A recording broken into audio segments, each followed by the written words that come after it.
Good evening. It's 6 o'clock on Friday, the 1st of September 2017. Welcome and thank you for joining us tonight for the English edition of Aura News, bringing you the day's national top stories translated into English 6 days a week. A judge from Shkodra, Fildes Hafizi, a 39-year-old mother of two, was shot dead with a firearm by her former husband. The murder took place yesterday in Tehran while the late judge had just entered her vehicle. The former husband, 53, approached her vehicle and shot the judge twice, leaving her dead. The perpetrator was arrested by police and admitted to having committed the murder. Sources from the prosecution told an Aura News journalist that the perpetrator was waiting for the victim 10 metres away from her vehicle and shot her just as she entered the vehicle and put on her seatbelt. It has been learned that the window of the vehicle was open and that the perpetrator and the victim had no communication at all. Camera footage shows that the perpetrator shot the judge twice. The first shot was made from a distance of just 20 centimetres and the second was even closer. The perpetrator had tried to kill his former wife back in 2015 when she was at Golemi Beach with their son. He was arrested at the time, accused of attempted murder.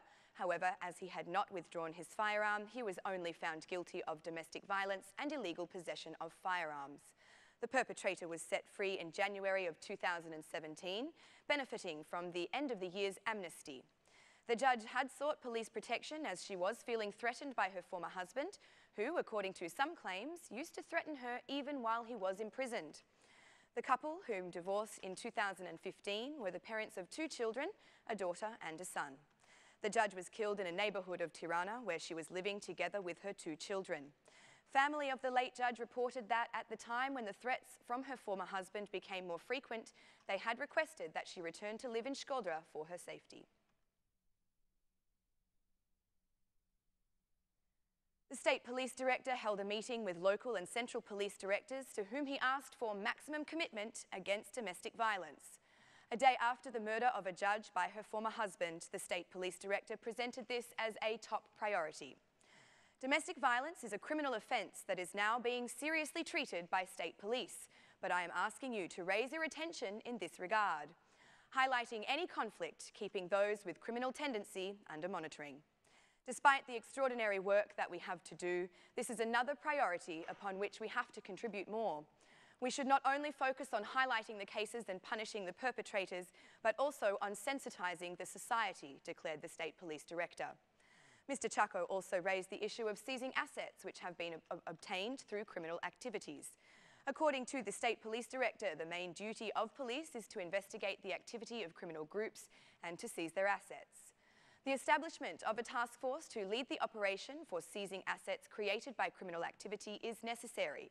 We should use all our capacities and legal resources by exchanging information with Custom Points, the National Centre for Registration of Properties, and the Agency for Legalisation. We should also gather information in intelligent ways in cooperation with the State Informative Services, declared Mr. Chako.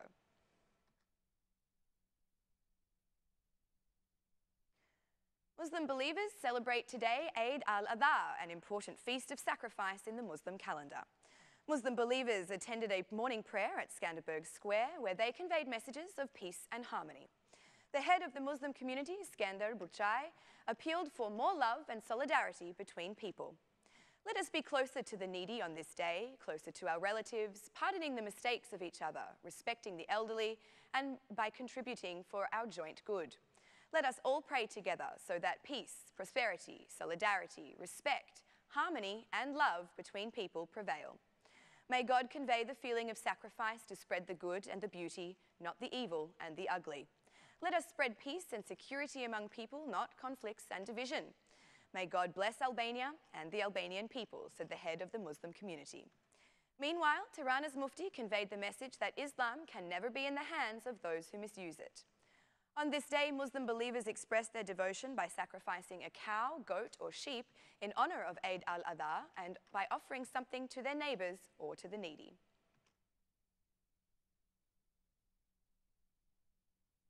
Politicians and diplomats have also conveyed their messages on the occasion of Eid al-Adha. President of the Republic, Ilir Meta, visited the headquarters of the Muslim community, issuing a clear message for addressing domestic violence and crime. Referring to a murder of the judge by her former husband, Mr. Meta declared, We reacted yesterday and we will have clear stances over this issue and also address the criminal phenomenon that is damaging Albanian families and society overall. On this day of sacrifice, I wish for more peace, well-being, harmony and love for each other. The Prime Minister conveyed the message through Facebook, also announcing good news, the restoration of mosques around the country. Accompanied by a photo of Barat's mosque, the Prime Minister wished a happy Eid-AL ADHA to Muslim believers. The DP chairman, Lulzim Basha, considered this day to be a day of reflection to offer more solidarity and to be closer to the poor for a fair society. The Minister of Foreign Affairs, Ditmir Bushati, issued a message from Shkodra wishing a happy Eid-AL ADHA to all Muslim believers. Tirana's Mayor, Erion Veliaj, visited the headquarters of the Muslim community and declared that this is not a celebration to distribute meat, but a day to spread more solidarity to the needy.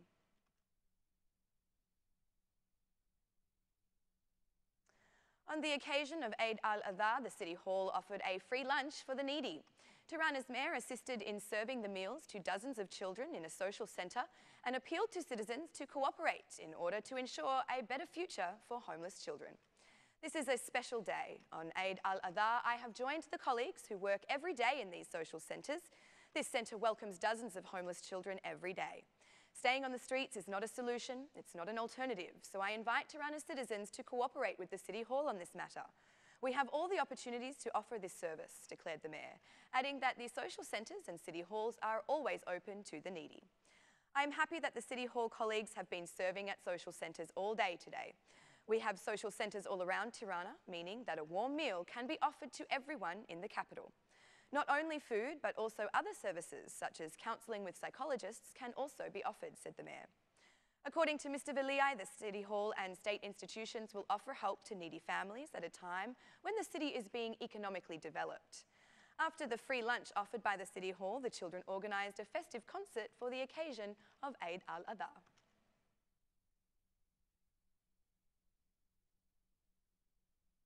As Albanian migrants leave the country and the summer season draws to a close, the euro currency has begun strengthening over the Albanian lek. According to the Bank of Albania's official exchange rate, the euro is being exchanged at 133.5 lek, the highest value it has reached in the past 3 months. According to economic experts, the strengthening of the euro has been influenced by the return of migrants, as well as the influx of tourists. The strengthening of the euro during autumn is almost a permanent phenomenon as the result of the decline in the circulation of the European currency during this period. Strengthening of the euro in international markets, mainly against the US dollar, has also given its effect. Such a situation was also predicted by the experts who expected the strengthening of the euro in September, but still they do not expect it to reach the previous levels of around 138 to 140 lek. A weak euro has positive effects for euro borrowers and may lead to lower prices for consumers, as most products are purchased from European markets.